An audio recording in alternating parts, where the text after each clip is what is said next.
यूसुफ रजा गिलानी के मुस्तरद वोटों की असल कहानी क्या थी, इस पर बात करने के लिए हमें ज्वाइन किया है सीनियर सहाफ़ी और तज्ज़ियाकार हामिद मीर साहब ने। हामिद साहब, बहुत बहुत शुक्रिया आपने हमें ज्वाइन किया।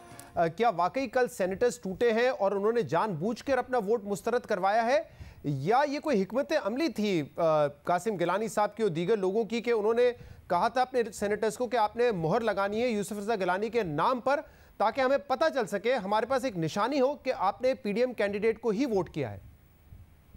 शहजाद इकबाल साहब, वो अंग्रेजी में एक लफ्ज है ओवर क्लेवर, उर्दू में उसका तर्जुमा हम कर सकते हैं जरूरत से ज्यादा चालाक बनना। तो ये जो 7 वोट मुस्तरद हुए हैं, ये मेरा ख्याल है कि जो 7 सेनेटर्स हैं जिन्होंने यूसुफ रजा गिलानी साहब के नाम के ऊपर मोहर लगाई है, उनमें से किसी का कोई कसूर नहीं है।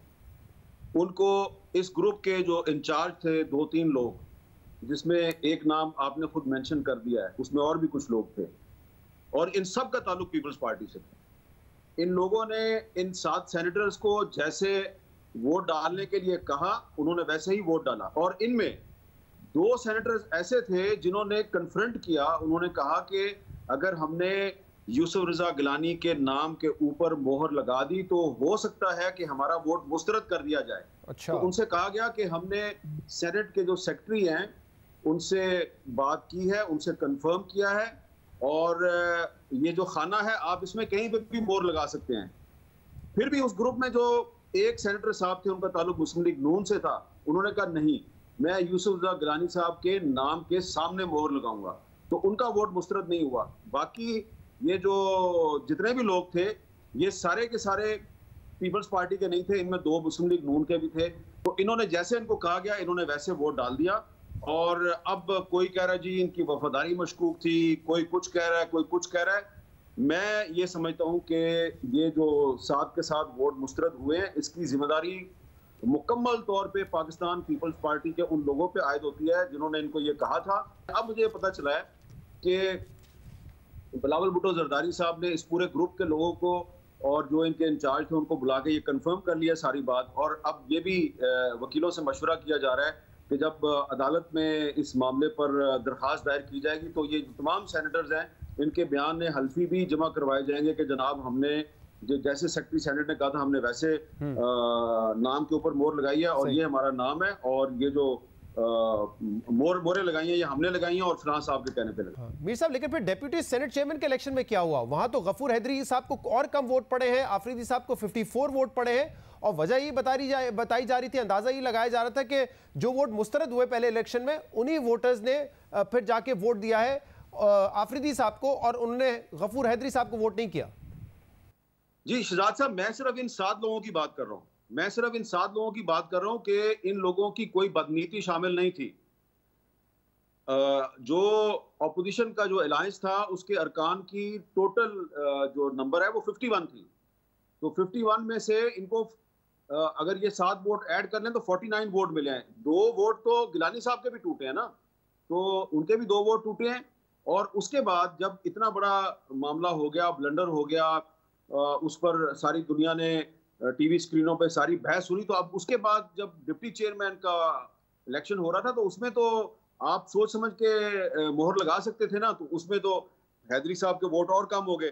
तो ये एक इत्तेफाक है कि जो गिलानी साहब के वोट मुस्तरद हुए उनकी तादाद भी 7 है, जो हैदरी साहब को वोट कम पड़े हैं उनकी तादाद भी 7 है। तो मैं समझता हूँ कि हैदरी साहब को पीडीएम की कुछ जो पार्टियां हैं उनके लोगों ने वोट नहीं डाला। उसकी वजह यह है कि जो मिर्जा अफरीदी साहब हैं वो उन्होंने अपने ताल्लुकात इस्तेमाल किए हैं और कुछ वोट उन्होंने तोड़े हैं, और जेयूआई ने पाकिस्तान पीपल्स पार्टी की क़यादत को कुछ लोगों के नाम दिए हैं और उनको कहा है कि जी ये लोग हैं जिन पे हमें शक है कि इन्होंने हमें वोट नहीं दिए। इसमें एक और भी इंटरेस्टिंग बात है कि चेयरमैन सेनेट के इलेक्शन से एक रात पहले तक पीपल्स पार्टी ने मुस्लिम लीग नून को वक्त डाला हुआ था। बार बार मुस्लिम लीग नून की क़यादत को उनके 5 सेनेटर्स के नाम दिए जा रहे थे कि जी ये जो है ना जरा देख लें, जरा इनसे बात कर लें, हमें पता चला है कि जी ये हमें वोट नहीं डालेंगे। और मुस्लिम लीग नून की क़यादत जो है वो पीछे लगी हुई है अपने सेनेटर्स के पीछे, कभी एक से बात कर कभी दूसरे से बात कर रहे हैं। अब उसमें जो एक सेनेटर साहब थे, सिर्फ एक सेनेटर साहब जो है वो मशकूक थे, और अल्टीमेटली उन्होंने अपनी पार्टी की क़यादत को भी यकीन दिला दिया कि जी मैं गिलानी साहब ही को वोट डालूंगा, और उन्होंने पीपल्स पार्टी की लीडरशिप को भी यकीन दिला दिया कि जी मैं आप ही को वोट डालूंगा। तो मेरी इंफॉर्मेशन में मुस्लिम लीग नून का कोई एक भी सेनेटर जो है उसने अपनी पार्टी के फैसले की खिलाफवर्जी नहीं की। जो 2 वोट गिलानी साहब को नहीं पड़े, एक जो मुस्तरद हो गया और एक वोट जो है वो उसका पता नहीं है वो किधर गया है, तो वो वोट जो है वो ना पीपल्स पार्टी का है, वो वोट ना मुस्लिम लीग नून का है, ना वो JUI का है, वो वोट कुछ छोटी पार्टियों के हैं।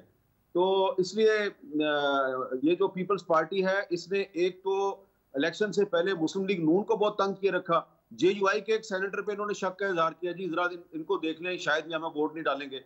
हालांकि उन्होंने पहले भी इनके उम्मीदवार को वोट डाला था और कल भी उन्होंने उनको वोट डाला और उसका उनके पास सबूत भी मौजूद है। तो मैं समझता हूं कि ये जो कल का जो चेयरमैन सेनेट का इलेक्शन था, इसमें पीपल्स पार्टी ने ओवर क्लेवर बनने की कोशिश की है, दूसरी पार्टियों पर शक करते रहे और अल्टीमेटली खुद ही ब्लंडर मार के अपना जो है केस खराब कर लिया। ठीक है, हामिद साहब ये बताइएगा कि अब आगे क्या होता हुआ नजर आ रहा है? क्या पीपल्स पार्टी जो पहले कह रही थी इन हाउस तब्दीली की तरफ हमें जाना चाहिए, PDM में ये बयानिया प्रिवेल करेगा, या जैसे नून लीग कह रही थी कि देखिए वोट ऑफ नो कॉन्फिडेंस लाने से कोई फायदा नहीं होगा और वो कह रहे थे कि सड़कों पे निकलना चाहिए, एहतजाज करना चाहिए, इस्तीफे देने चाहिए, कौन सा बयानिया प्रिवेल करेगा, क्या होगा आगे?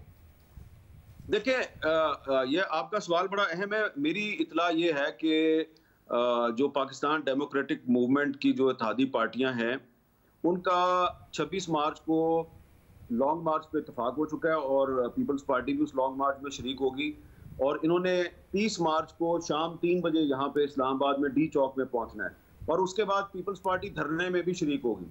तो ये जो कल इनको जो शिकस्त हुई है उसके बाद एक तरफ तो ये अदालतों में भी जाएंगे, वहां से भी रिलीफ लेने की कोशिश करेंगे। उसके बाद इनका एक ये भी है, कल रात को इनकी एक मीटिंग हुई थी कि अब हमने सादिक सजरानी को चैन से नहीं बैठने देना, इसके खिलाफ हम तहरीक अदम एतमाद भी लेके आएंगे, इसके खिलाफ हम अदालतों में भी जाएंगे।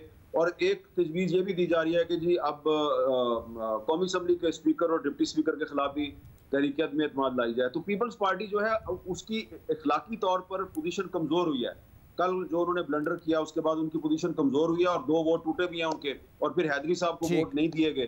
तो अब उस तरीके से पीपल्स पार्टी जो है वो मुस्लिम लीग नून का जो ये है ना कि सड़कों पे बहुत बहुत शुक्रिया हामिद मीर साहब हमारे साथ मौजूद थे। आज के प्रोग्राम में इतना ही, इजाजत दीजिए, अल्लाह हाफिज।